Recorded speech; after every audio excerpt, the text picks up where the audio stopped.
they're called free trade agreements.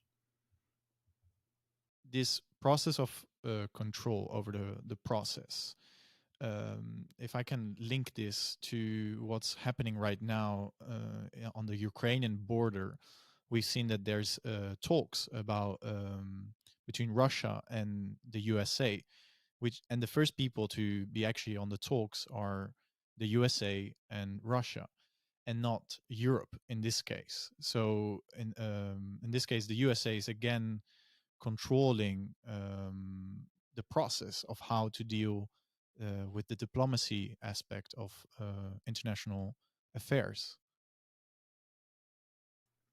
Well, it goes deep. A large part of the conflict goes back to the decision of the United States, first by George W. Bush, 2008, then reaffirmed by Obama, to invite Ukraine to enter NATO. Now, no Russian leader is likely to accept that. Ukraine is far too great geostrategic significance and also historical significance and cultural significance to Russia for Russian leaders, Putin or anyone else, to accept incorporation of Ukraine within a hostile military alliance. Long background to this.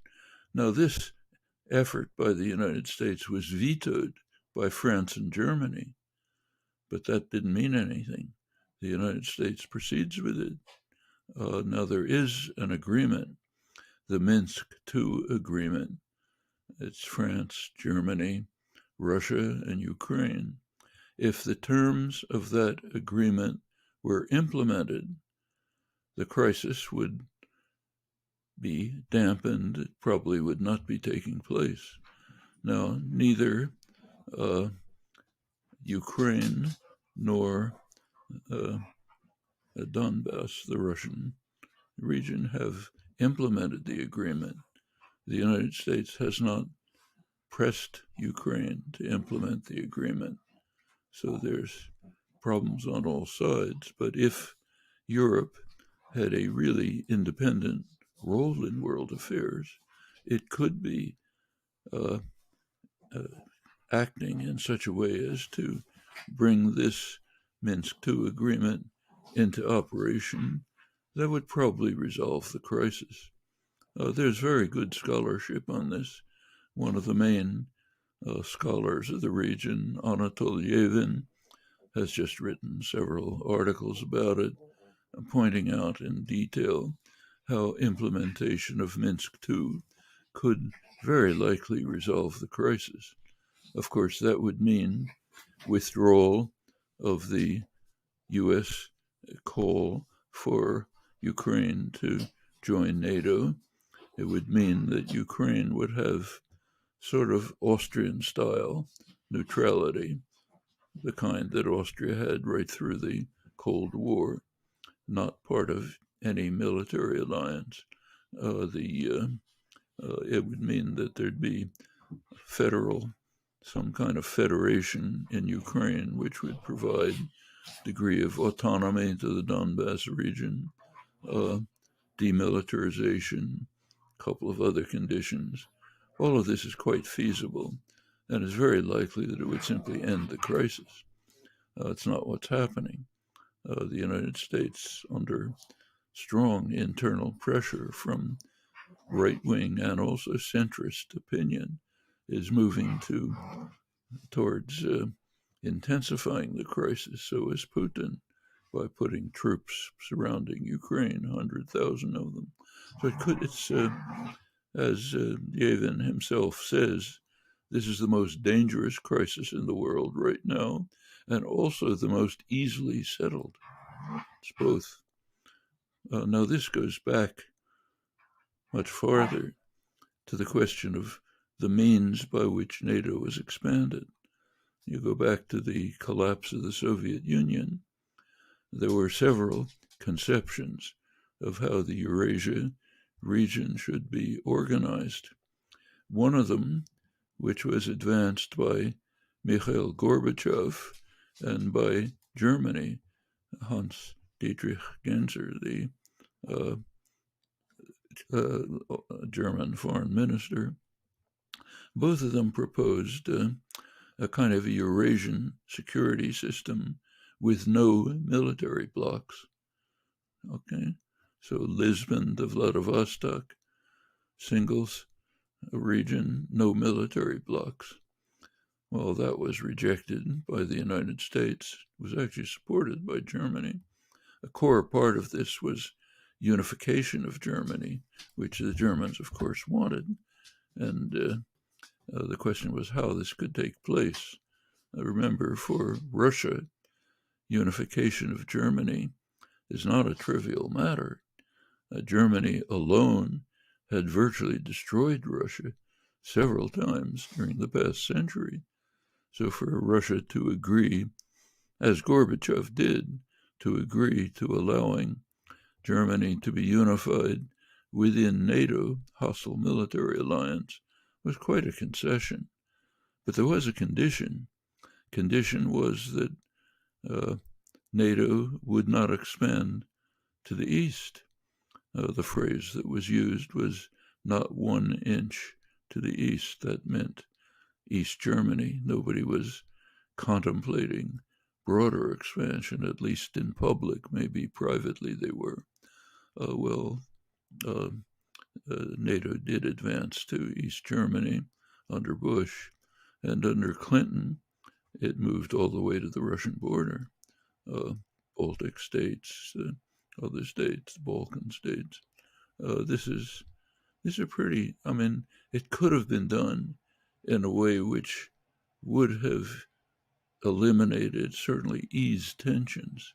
There was what was called the Partnership for Peace in the 1990s, which was a pretty sensible approach that contemplated expanding NATO or another general alliance to include the East European states, but to do it in stages, with varying from country to country depending on the circumstances, taking Russian concerns into consideration, even contemplating bringing Russia itself into this system, as incidentally Putin has suggested. These were all possibilities.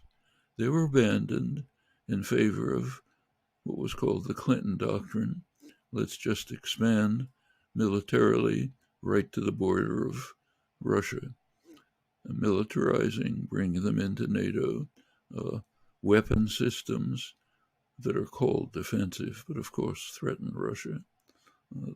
All of this was done in a manner which was almost guaranteed to increase tensions. We're now facing it. Ukraine is a central part.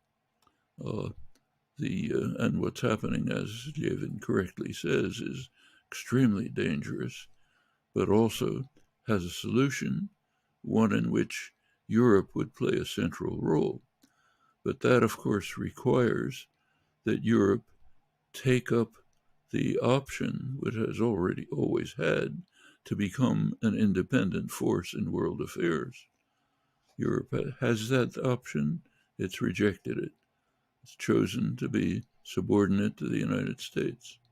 And as long as Europe does that, we'll be in serious danger. And what do you envision as a way that Europe could become more independent? Should it become a United States of Europe, or should it try a new form of the European Union that, as we know it now, is very bureaucratic, complicated, and actually led by technocrats and the elite of the European nations? So in order to become really independent on the world stage, should it at least try to become a federation? Well, the European Union has serious flaws, but also significant achievements.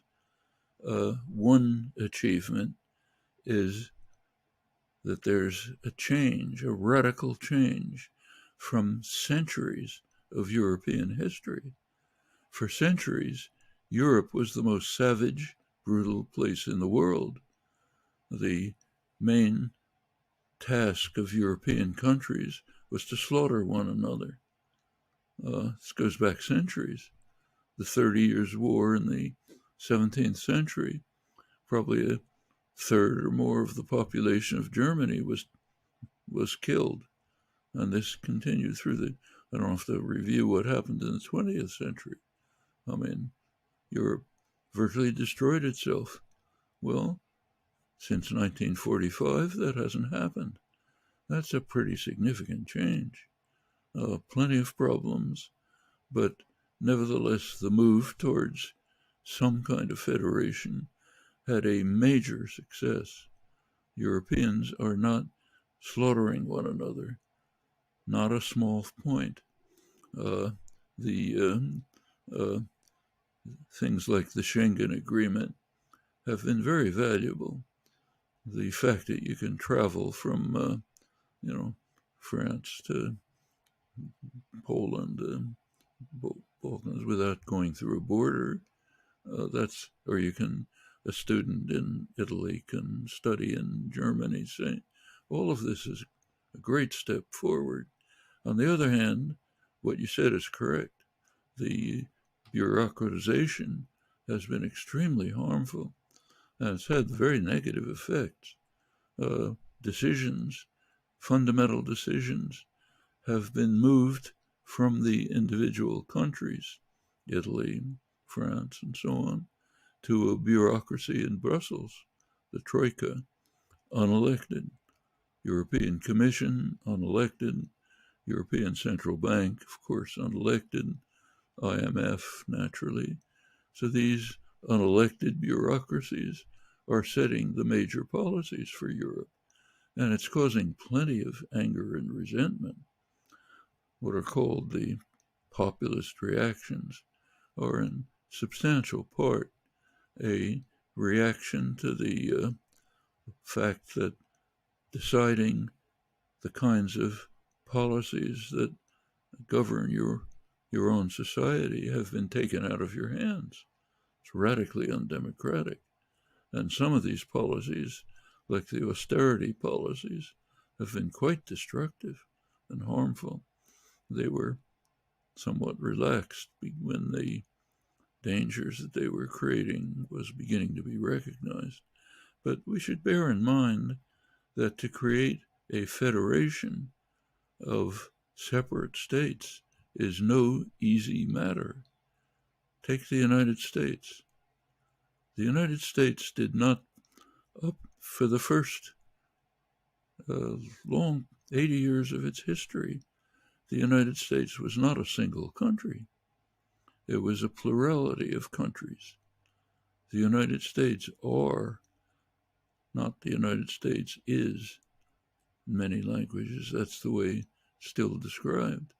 It wasn't until the Civil War that the United States became basically a single country.